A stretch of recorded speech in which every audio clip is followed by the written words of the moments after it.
Hi kids, we were talking about data handling. So can you see which sort of this diagram is? It's called a bar graph. What is a bar graph? It is a form of graphical representation of data showing showing the quantity of data according to the length of that bar. These bars can be either vertical or it can also be horizontal. Clear? So these are all known as bar graph. Now we come to double bar graph. What do you mean by double bar graph? If you want to compare two things at the same time, for example, in this picture, can you see what is it written? Just the average expenditure of 2006 and 2007. Okay, it is the average expense, monthly expense comparison is given done between 2006 and 2007. So for using comparison, we use double bar graph. This is an example of double bar graph. Clear? Yeah. So here we are covering two sets of graph. One is of 2006 and one is of 2007. All the details of 2006 and 2007, so that we can easily compare. And you can see we have already, it is shown in the graph. We have to show that okay, green color stands for the expenditure of 2006 and the blue stands for expenditure of 2007. Yeah, so this is all about double bar system. This is used when we want to compare two datas at the same time. Clear?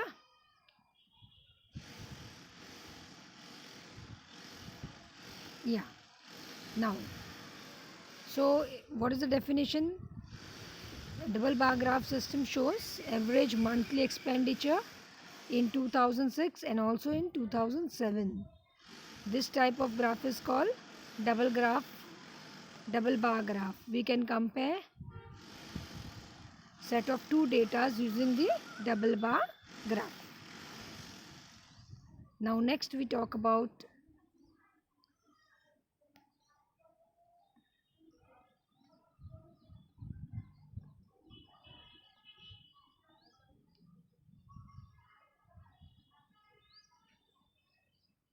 now kids, can you see this? Do you remember what sort of this bar is?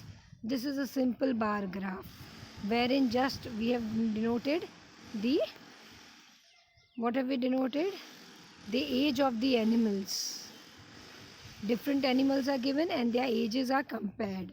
Okay, can you see age is written, that is 20, 40, 60, 80, that is the age of the animals, and the name of the animals are given down, and we can easily show the information drawing a bar graph. Now we come to frequency distribution, the thing that we did today. Correct? This was just a revision. Now what is frequency distribution, kiddos? In that raw data will be given. Raw data, I mean, it is the collection of initial observations. Like we have done a survey.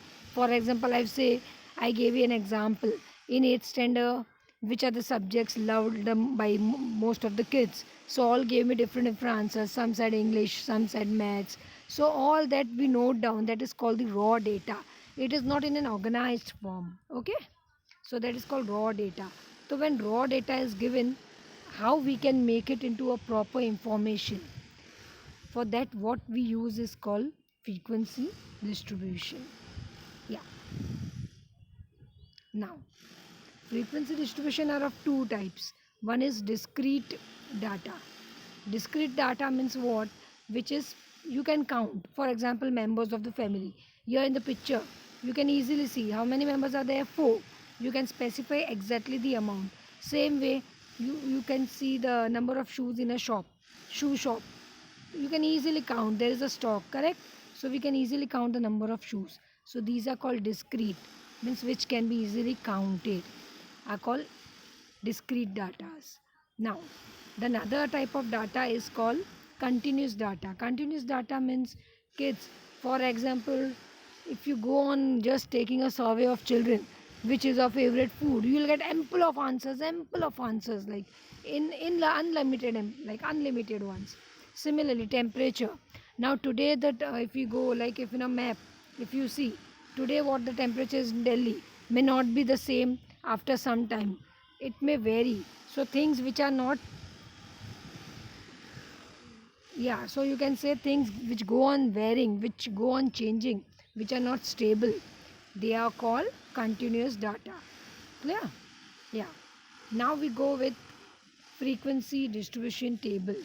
What is frequency distribution table? As I said, raw data is given to make it in a proper sensible way manner so that we can get information out of it. That is called frequency distribution data. Over here, can you see these lines, these tally markings? What are they called? Tally markings. First of all, frequency data means the data which is used again and again. We frequently find it again and again. For example, can you see these numbers? You will see same number has been repeated so many times. You find 666 many times, 555 many times. Correct? So the data which are repeated again and again, that are called frequency data. To make it in a proper sense is called frequency distribution table. Okay. This graph, if you go to see, the information given is, it tells us the performance. Okay, it tells of the performance of the students in a class in 1 month. From this table, what you can know? Now grade is given. Grade means the class. 9th standard, 8th standard, this way it's given. Tally marks are given. As I said, 4 lines and 1 stroke, that is called 5. That is one box we read as 5. So the first one, 9th standard grade. 9th standard grade. How much number of subjects they have? 4. That is the answer you'll get. Then if I say 7th standard, so the answer will be 7. Clear? This is the way frequency table works. Now, there are many things we should know about frequency table actually. Now, how in frequency table, first of all, one is simple, like we don't need to, as we said before, just we subjects are given and the marks, like I said, the example was about student and their favorite subjects. So one side you will just write the name of the subjects like English, Maths, Hindi, whatever, and other side will be your numbers, how much they like. Okay, but if there are too many students given, like say 80 kids are there, so you can't make a simple frequency table. 80 kids will take a ample of page of yours and time also. So we need to make something more smaller, more like short form, so we can read it in a better way. For that we use class intervals. Class interval is, for example, if I said in a class there are 80 kids, so instead of writing 1, 2, 3, 4 till 80, we can merge it. We can write in like 0 to 10, 10 to 20, 20 to 30. Correct? In a group, we can make it into groupings. This grouping is called class intervals. Okay. So now, for example, in this over here are the scores, the marks scored by children in maths. Okay. So different children have scored different marks. So what things you need to keep in mind when you are actually making the class interval or you are actually making the frequency table? First thing, when you group data into class intervals, the most important factor that you have to take into consideration is, yeah,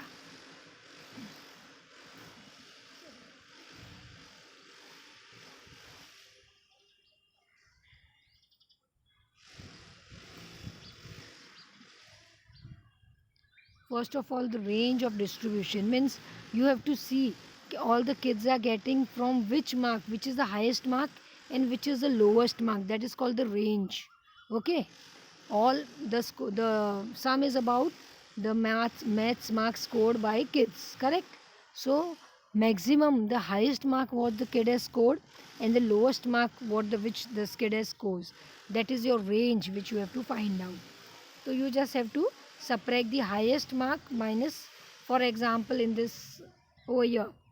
In this you will see What is the highest mark? Highest mark is 100 we have counted.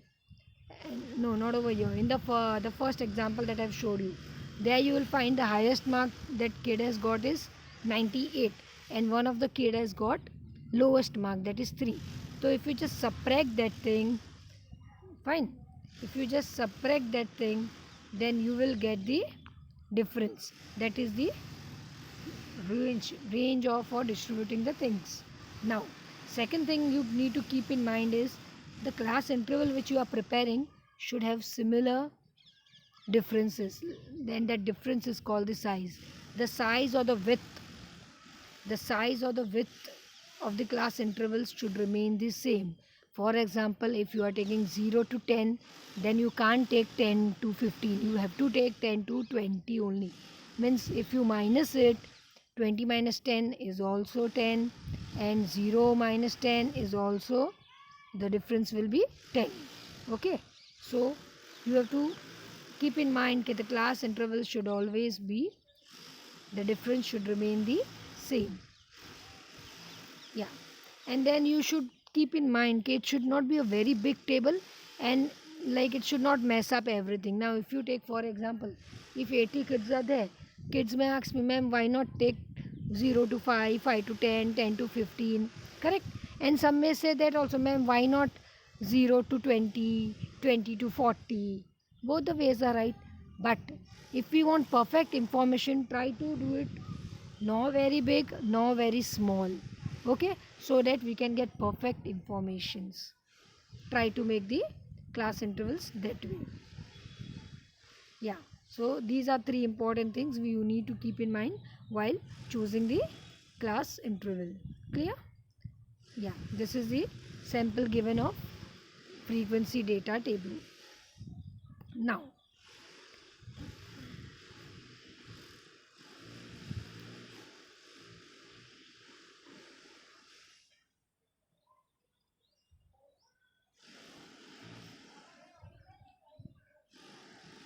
Now, the main things related to frequency table. In frequency table, you prepare the class intervals, correct? Yeah. Now, the number on the left of the class interval, for example, we have taken 0 to 10, 10 to 20. So, the first in left, what you will find is 0, correct? Second column, you will find 10. Third column, the first on the left, you will find 20. So, these number which starts on the left hand side are called lower class limit. What are they called? Lower class limit. And the one to the right, that is called the upper class limit. Okay, class interval are two numbers, correct? 0 to 10, 10 to 20. So your 0 is called the lower limit and 10 is called the upper limit. Then the difference between the two limits, the difference, as I said, what is called? It is called the size or the width of the class. Okay, the difference between the upper and the lower limit is called the size or the width of the class. Yeah.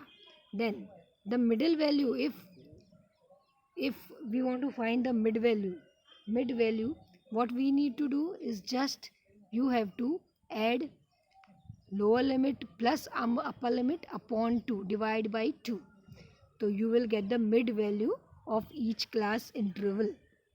Okay. What is the, okay, for example, my class interval example was 0 to 10. So you will add 0 plus 10 upon 2. So what answer you will get? 10 upon 2, that is 5. So the mid value of class interval 0 to 10 is 5. You can see an example given over here. Yeah. Can you see the example? Yeah. For example, lower limit is given 20, upper limit is given 40. So what will be the width or the size of the class? You just have to upper limit minus lower limit. That will be your size. That is 20. And the mid value is also called as class mark. Kids, remember, mid value, what I said, is also known as class mark. How to find class mark? You just have to add lower limit plus upper limit divided by 2.